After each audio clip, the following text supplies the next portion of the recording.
Halo semuanya, salam guru hebat, salam guru penggerak. Perkenalkan, nama saya Ahmad Bukhari. Saya adalah calon guru penggerak angkatan 9 dari SMK Negeri 1 Jakarta. Dan rekan saya, Perkenalkan, saya Agustina Meldianto. Saya juga guru SMK 1 Jakarta. Saya mengajar di jurusan Desain Pemodelan dan Informasi Bangunan. Oke, baik, pada kesempatan kali ini kita akan melakukan kegiatan pra-observasi yang dimana tujuan dari kegiatan pra-observasi tersebut adalah untuk mengetahui tahapan awal bagaimana pembelajaran yang akan dilakukan di kelas oleh Mas Agustri. Nah, Mas Agustri ini adalah observer yang nantinya dia akan melakukan kegiatan pembelajaran di kelas yang disupervisi oleh saya. Begitu ya. Nah, biar nggak lama-lama lagi, kita langsung saja untuk melakukan kegiatan pra-observasi ini. Baik, Mas Agus, gimana kabarnya hari ini? Alhamdulillah baik. Bapak gimana kabarnya? Alhamdulillah baik, Pak. Baik. Oke, kemudian Bapak sudah tahu ya terkait observasi? Ya, Bapak sudah siap? sudah siap. Sudah siap. Insya Allah. Oke. Baik. Nah, untuk pembelajaran nanti yang akan diobservasi, kan Bapak mengajar di jurusan Desain Pemodelan Informasi Bangunan. DPB. Nah, iya, oke. Kira-kira nanti materi apa yang akan dilakukan observasi? Oke, jadi kebetulan saya mengajar di DPB itu mengajar mapel aplikasi perangkat lunak, Pak. Oke. Nah, jadi mapel aplikasi perangkat lunak itu adalah aplikasi menggambar ya. Karena kita kalau di bangunan tuh pasti kita harus menggambar bangunan secara 2 dimensi maupun 3 dimensi, maka nanti aplikasi yang kita pakai adalah aplikasi ArchiCAD gitu, Pak. Nah, jadi pelajaran aplikasi perangkat lunak ini ada di kelas 11 dan di kelas 12. Nah, untuk yang kelas 11 banyak teorinya, tapi di kelas 12-nya ada prakteknya gitu, Pak. Lebih banyak prakteknya. Oke, kayak gitu, Pak. Oke, kayak gitu ya. Nah, dari materi yang tadi Bapak sampaikan terkait masalah ArchiCAD, ya bagaimana kita merancang sebuah desain 2 dimensi ataupun 3 dimensi di ArchiCAD. Nah, materi tersebut kan pasti memiliki tujuan pembelajaran. Kira tujuan yang seperti apa yang ingin Bapak capai? Oke, jadi untuk tujuan pembelajaran di mapel aplikasi perangkat lunak, saya menggunakan tujuan pelajarannya yang keempat, Pak, yaitu peserta didik mampu membuat rancangan mengenai perintah penggambaran 3 dimensi. Jadi di sini dijelaskan secara umum tuh siswa harus bisa merancang menggunakan aplikasi 3 dimensi, dan aplikasi yang saya pakai menggunakan ArchiCAD. Oke, dari tujuan pembelajaran yang tadi Bapak sebutkan, nah kira-kira area pengembangan apa yang ingin Bapak lakukan untuk peserta didik Bapak? Oke, baik, Pak. Jadi untuk area pengembangan yang saya lakukan yaitu adalah pengetahuan terkait rancangan mengenai perintah penggambaran 3 dimensi menggunakan aplikasi ArchiCAD tadi, Pak. Oke, kemudian ada lagi, Pak? Kemudian untuk area keterampilan, Pak, nah itu siswa atau peserta didik harus mampu merancang mengenai perintah penggambaran 3 dimensi dengan aplikasi ArchiCAD. Oke, kemudian ada lagi?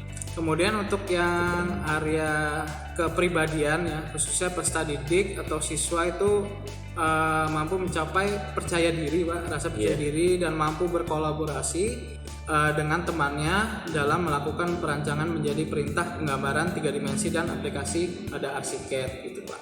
Oke. Baik, berarti ada 3 area pengembangan ya, Pak. Yang Betul, pertama Pak. tadi ada pengetahuan terkait tujuan pembelajaran yang dimana siswa tersebut atau peserta didik tersebut mampu membuat rancangan mengenai perintah penggambaran 3 dimensi. Kemudian ada keterampilannya, dia bisa melakukannya melalui aplikasi ArchiCAD tersebut.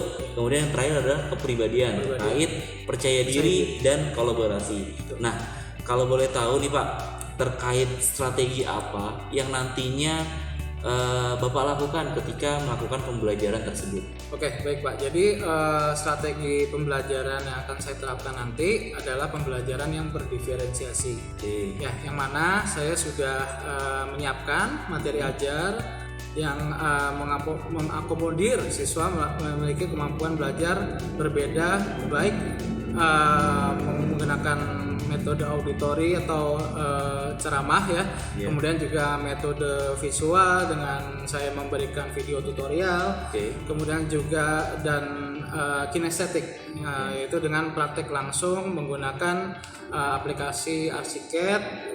Kalau kita di lab Pak menggunakan komputer siswa dan saya menggunakan laptop. Seperti itu Pak. Ya. Dan juga saya akan melakukan metode tutor sebaya ya Pak, karena di saya guru nggak mungkin ngajar sendiri gitu ya Pak, ya melakukan tutor secara individu ke seluruh siswa. Jadi saya juga berinisiatif untuk anak-anak beberapa yang mungkin kompetensi kalian yang sudah melampaui siswa lainnya, saya jadikan sebagai tutor sebaya Pak. Gitu, yang mana siswa itu dapat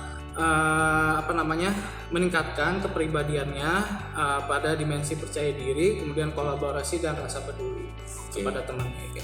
Oke, berarti nanti Bapak akan melakukan strategi pembelajaran berdiferensiasi yang dimana sudah mengakomodir itu semua, yang auditori, kemudian yang visual, dan juga yang kinestetik. Nah, kemudian ada juga yang metode tutor sebaya, yang dimana Bapak percaya atau Bapak memiliki kekurangan karena seluruh siswa nggak mungkin Bapak ajarkan, gitu ya, nggak mungkin Bapak ajarkan secara menyeluruh gitu. Pasti ada beberapa siswa yang membantu Bapak untuk mengajarkan itu secara lebih mendalam, karena untuk mencapai tujuan itu lebih dalam kalau misalnya dia dari temennya ya Pak ya. Oke. Nah, kemudian Bapak sudah menemukan belum terkait siswa-siswa yang memang nantinya akan Bapak tunjuk sebagai tutornya? Sudah Pak, jadi pemilihan tutor sebaya itu saya lakukan dari kelas 11. Jadi dari kelas 11 saya memantau siswa yang mungkin prestasinya lebih menonjol dari teman-teman yang lainnya, dan beberapa saya udah dapatkan nama. Dalam satu kelas biasanya saya ambil tuh 4 Pak tutor sebayanya gitu ya. Empat orang ya? 4 orang Pak tutor sebayanya di dalam satu kelas. Nah, nanti mereka saya kasih arahan dalam materi Arsiket, mengajarkan apa saja gitu ya di hari sebelumnya. Nanti pas hari hanya mereka disebar Pak, misalkan 4 anak ini, yang satu anaknya di deret yang kursi sebelah kiri gitu ya, satunya di bagian tengah, yang sisanya yang sebelah kanan gitu. Jadi selama pembelajaran saya memberikan contoh menggunakan proyektor, kemudian juga setelah memberikan paparan proyektor tutorial, kemudian langsung dipraktikkan tuh ke anak-anak. Nah, nanti tutor sebaya yang ada teman-teman yang kesulitan, tertinggal materi yang mungkin tidak bisa mengikuti saya gitu, itu bisa dibantu dengan tutor sebaya untuk membantu menjelaskan. Oke, baik. Kemudian terkait masalah media pembelajaran, nah kira-kira apa aja nih yang Bapak ingin butuhkan? Ya, jadi untuk media atau bahan yang saya gunakan dalam pelajaran aplikasi perangkat lunak, yang pertama itu LKPD Pak ya, yaitu berupa modul ajar. Jadi saya membuat modul ajar terkait tips and trick Pak. Jadi perintah-perintah yang mungkin cara cepatnya ya gitu ya. Cara cepatnya itu saya buat di modul di Canva. Nah, itu udah saya masukin perintah-perintahnya agar anak-anak juga tertarik juga, karena kadang anak lihat modulnya kalau misalkan nggak ada warnanya boring kan Pak ya. Makanya saya buat Canva jadi banyak warnanya gitu sehingga menarik dilihat untuk anak-anak. Nah, kemudian untuk yang selanjutnya saya juga ada video tutorial Pak di YouTube terkait pelajaran aplikasi perangkat lunak menggunakan aplikasi Arsiket. Nah, itu ketika anak-anak yang mungkin ingin belajar di rumah, nah itu bisa membuka video saya Pak di YouTube saya. Gitu. Berarti sudah di-input ya ke YouTube? Sudah, betul Pak. Jadi bisa dilihat dipelajari kembali ketika di rumah. Berarti LKPD atau modulnya atau bahan ajarnya sudah aman ya Pak? Betul. Terus kemudian ada lagi Pak? Ada lagi Pak. Jadi untuk yang menunjang pelajaran aplikasi ini sudah pasti ada komputer ya Pak ya, komputer atau laptop. Kemudian juga ketika di kelas saya mengajarnya menggunakan proyektor, dan juga sudah pasti komputer atau laptopnya yang sudah terinstall aplikasi Arsiket itu Pak. Oke, berarti ada 4 ya terkait LKPD, kemudian ada komputer, kemudian ada proyektor, dan juga aplikasi yang menunjang yang Arsiket tersebut gitu ya. Siap, betul Pak. Oke, kira-kira gini Pak, kira-kira kapan kita bisa melakukan observasi Pak? Saya mengajar aplikasi perangkat lunak itu di hari Rabu dan di hari Jumat Pak gitu. Di hari Rabu dan di hari Jumat. Betul, ya? Pak. Nah, itu di kelas 12 ya Pak ya? Betul Pak, di kelas 12. Oke, nah kalau misalnya di hari Jumat, nah kan sekarang hari Kamis nih Pak. Betul. Kalau hari Jumat besok itu kira-kira bisa nggak Pak? Bisa Pak, bisa, insya Allah bisa Pak ya. Di jam berapa Pak? Insya Allah saya di hari Jumat itu mengajar di jam 1 siang Pak, setelah Jumatan. Oke, setelah Jumatan. Di ruang berapa Pak? Nanti Di ruang lab 306 Pak, lantai 3, gedung baru SMK 1 Negeri Jakarta. Oke, siap. Oke, berarti nanti pada saat jam tersebut, di waktu tersebut, saya izin ya Pak untuk melakukan observasi Boleh, di kelas Bapak ya. Boleh Pak. Oke, makasih banyak atas waktunya Pak. Mungkin itu saja terkait kegiatan hari ini. Nah, kira-kira dari kegiatan percakapan kita, apa yang Bapak rasakan? Yang saya rasakan pasti saya senang ya Pak dapat diberikan kesempatan untuk diobservasi oleh Bapak. Iya. Karena kegiatan ini dapat meningkatkan kompetensi saya sebagai guru sehingga kualitas pembelajaran yang berpihak kepada murid itu dapat terlaksana dengan baik gitu Pak. Kemudian juga kegiatan observasi ini juga sangat berguna untuk PMM saya Pak nanti Pak. Oh, gitu. Karena saya kebetulan memilih rencana kinerja observasi di PMM, jadi mungkin nanti bukti-buktinya bisa digunakan kembali Pak di PMM. Oke, berarti udah sekaligus ya Pak? Sekaligus Pak. Alhamdulillah kayak gitu. Jadi saya juga terbantu kan Ya, Pak? alhamdulillah. Alhamdulillah. Makasih banyak ya Pak. Ya, terima Oke, kasih, berarti Pak. kita nanti ketemu lagi di pada saat kegiatan observasi Ya, yang baik. dilakukan besok ya Pak. Oke, makasih banyak untuk hari ini Pak.